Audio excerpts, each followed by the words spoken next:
Welcome back to Let's Play Sonic Lost World. Last time we started up Desert Ruins with Zone 1 and Zone 2, and I talked about a lot of things, a lot of them being positive. And that's not going to end just yet, because we're entering Desert Ruins Zone 3. This was shown off at E3, I believe, or it was some conference, and it was one of the few levels for Sonic Lost World that was shown off pre-release. This is absolutely adorable. I've talked about how the Honeycomb Hiveway level was different and very unique for a desert level, but this, taking an entire, just taking a pun and making that into a whole level theme is absolutely outstanding. I think it is genuinely one of the best level themes that are in this entire game. It's just so cute, so interesting, and it's just very characteristic of what this game is all about. Just the little things, you know, the little puns that turn into actual levels. Ooh, okay, this is not good. Moving on, it's just like the little puns that turn into real level concepts. It's great. This I didn't really need to get, but I wanted to do it anyway. I wasted a lot of rings for it, gosh darn it. A ring for a ring, I don't know. Anyway. So, a lot of this is weight-based platforming. You can see that there are these Oreos that sway back and forth with our weight. And right up here, if we use that to our advantage, we can get up here, shoot through a cannon, and go through this whole cute little ring of Twizzlers. Oh my god, it's great. I don't eat candy that much anymore. Oh, there's donuts in the background too. But this is just, oh man, gets my sweet tooth running, you know what I'm saying? Picking up what I'm putting down. It's also a very beautiful level. It's just, it's so colorful, so vibrant. I love it so much. Have I talked about how I like this level before? Going into the kick, by the way, you can actually not homing attack those things. You'll see that when you get caught on their backs, that's actually because I'm homing attacking them. Not because that's something that you need to go through before killing them. If you get caught on their backs, just shake the analog stick, you'll be fine, you'll make it out alive, you'll be a-okay. There are these little truffles. If you do a double jump, you will actually take damage, because going into a double jump actually makes you move out of your ball state. So be careful about that. Kind of want that animal capsule, so I'll wait right here. What are those cookies called? I feel like there's a specific name for the cookie that the animal capsule is on, but I cannot remember it at the moment. So, I guess I can't get that unless I get on top, and honestly, not really feeling it. So you saw right there, the camera angle showed off a little bit of a secret. If you jump down into what seems to be a bottomless pit, it will shoot you out and show you a bit of the level to come while giving you some rings. It's really nice. Oh, didn't mean to take damage there. This is just, it's such a cool idea. It's such a cool idea. This game is so creative in every way, shape, and form. I am on very thin ice. Okay. Oh, I actually did have a ring somewhere along the line. I got one. This is a lot more annoying than I remembered it being. Okay, ooh, or a lot more difficult, rather. I wouldn't say annoying. Oh, I'm almost there. No! My first death, and it's because I pressed the jump button again. I was scared. Second try's the charm. I lost another life, which I'm going to cut out. Something else to note while I'm here. You don't keep red rings after death. That is why collecting red rings in this game is a really big pain. You can't just collect them and then be like, alright, now I can die and it'll be just fine. No, no, no. You have to collect them and reach a checkpoint. That makes things a little bit more difficult. Okay, okay. Word of the wise, hold the jump button. If you hold the jump button, then you'll actually go higher. So, you won't do a double jump. If you hold the jump button, you'll go higher. It's pro move, or just a really simple move that I should have done before, because I was bouncing really low, and that was my main issue. But yeah, that truffle platforming section isn't that hard. I cannot believe I died twice on it, but hey. First time for everything, I guess.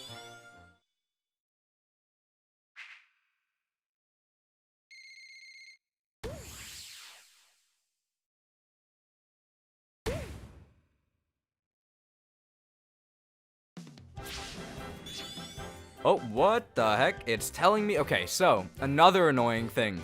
I completely forgot about this. This caught me entirely off guard. Another annoying thing about collecting items. You can only have 5 on you at a time. You have to choose to throw away items if you want new ones. It's really, really dumb. It's really dumb. I hate it. Anyway. I'm just not gonna receive that item. Moving on. Let's do this circus really quickly.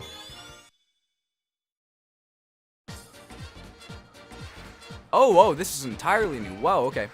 We now have a cannon. You choose when to shoot Sonic, you drop him somewhere, or you put the cannon wherever you want it, you position it where you want, and then you tap the button. This is more of a timing game than anything. There we go. I think that's really it. I got all of them. Hitting that that pink balloon will make, or purple balloon rather, will make all of the animals go free. So that's that. That was really easy. So yeah, each world will have cute little mini games like that in the circuses. It's really a nice time waster. I actually like it quite a lot.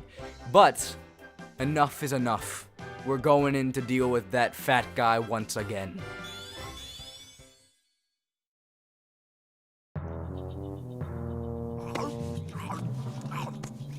One word of helpful advice: diet and exercise. That's 3 words. Hey! Whoa! I think I'll have you for dessert. Don't talk with your mouth full. Yeah, right. Hey, I forgot the mustard. Be right back. Hey, where do you think you're going? This is what I mean by the Deadly Six being pretty one-dimensional. I like food, and that's really about it. So we're finally back to the desert theme, and now we are in a 2D section being chased by a tornado. This thing has rubber band AI like you would not believe. It will slow down for you, it'll speed up if you're being too good at the game. It's your average rubber band AI, nothing too special about it. Again with those little, that was really close to me being dead. That was not good. But yeah, again, with those little circle mini games being a little bit more difficult the farther you go into the game. So really, there's not a whole lot going on here. You want to speedrun through this level because there is essentially a forced auto-scroller on you, and that's really about it. The platforming isn't too unique. You can see that a lot of it is built out of basic level geometry. But what is interesting is the fact that we now have a new wisp to go over. Drill. Again, a lot of the gamepad functionality has to do with wisps, and you can completely ignore that. Like right now, instead of controlling the drill wisp like it told me to, I'm actually just using the analog stick. You can use the analog stick. Also, I would recommend holding down the run button while you're in drill wisp form. You can not do that, and I think it makes it a little bit easier to maneuver in areas that are a little bit more tight. But for the most part, it's pretty easy to. No, hold on, wait, okay, good. I went back in.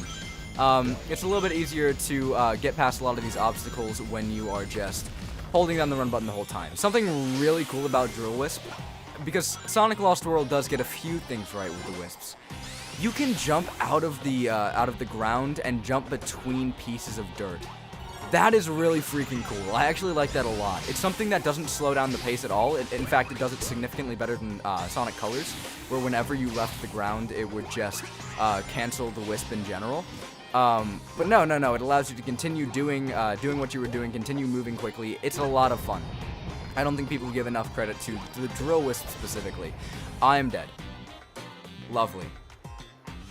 This game really isn't that bad when it comes to platforming, but some of the tighter jumps, especially when, okay, well, I guess I'm not getting those. Especially when you can't really see yourself and you're jumping above the screen, it gets a little bit more difficult. Goodbye, animals. You are dead. Absolutely, positively dead. I think that's about it. We're nearing the end. You can only go so fast, by the way. You saw me bump up against the screen. There are some areas where it will let you go faster, like where these speed boosters, where you're meant to go fast, you know. But for the most part, you are kind of forced to go at a certain pace, though that pace isn't particularly slow at all. It's actually quite fast. Something interesting to note. Unlike in other Sonic games where you get a life after getting 100 rings, this game didn't have that initially. Whoa! There go all my rings. This game actually didn't have that initially. It was something that was patched in after launch because enough people complained about it, and for good reason. Why wasn't it there in the first place? I don't know, that just seems weird. This guy is nothing too special. At first, he will just do some bounces up in the air, some pretty basic stuff. But then he'll throw out a drill wisp and you gotta chase him, because apparently he has the ability to be a drill wisp himself, I guess. But now he's in a tornado. He's going to make a little arena for us, and the battle will continue. Oh, this is a time when you have to use your parkour. You want to run up these walls, jump off to make sure that you don't get hit by them. It's not too hard, but it is a little bit difficult to get used to immediately. It's only one hit, though. It's just very quick. It happens in rapid succession. There's a lot of changes in that boss fight. It's pretty interesting, actually. Keeps you on your toes a little bit. But that's that.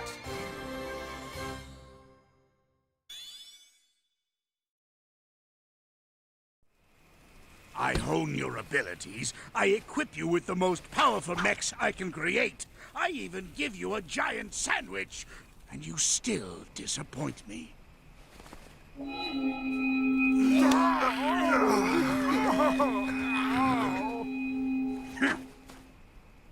I'm a compassionate man. That shell looks like trouble. Hold on a second. Sonic! I think that thing in Eggman's hand is... Gone! Oh. Eggman's shell is gone. That was a mistake. Whatever. When is it a mistake to take your toys away? When it's the only thing keeping 6 angry Zeti from controlling my mechs, you moronic hedgehog.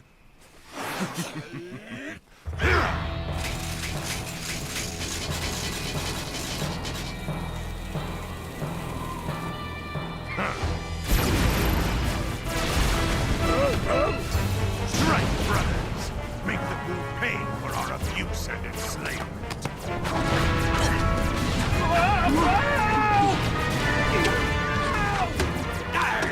Shiver me timbers!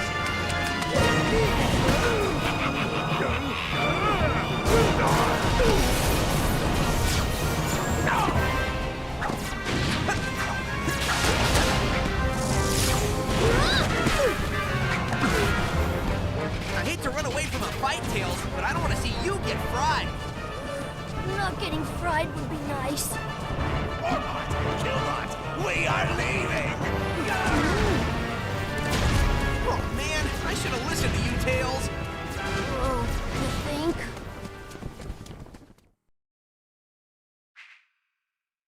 And that's the end of World 2. The story actually takes a bit of an interesting turn that most Sonic stories don't take. Sonic makes a lot of mistakes in this story, and he tries his best to own up to them. They're not really fleshed out entirely well, but I think at least the attempt was there, and it's interesting enough to warrant me giving it a bit of a pat on the back, saying, you know what? Good job. I think it was pretty neat. But anyway, that's that. We finished up Desert Ruins, and now we're going to be moving on to Tropical Coast. I say now, but I mean next time. So, next time on Let's Play Sonic Lost World, we'll do this and get to some really, really interesting levels. You can see that the animal requirement has been bumped up a little bit. It's still not that bad though. But again, we'll talk about all of that next time. Until then,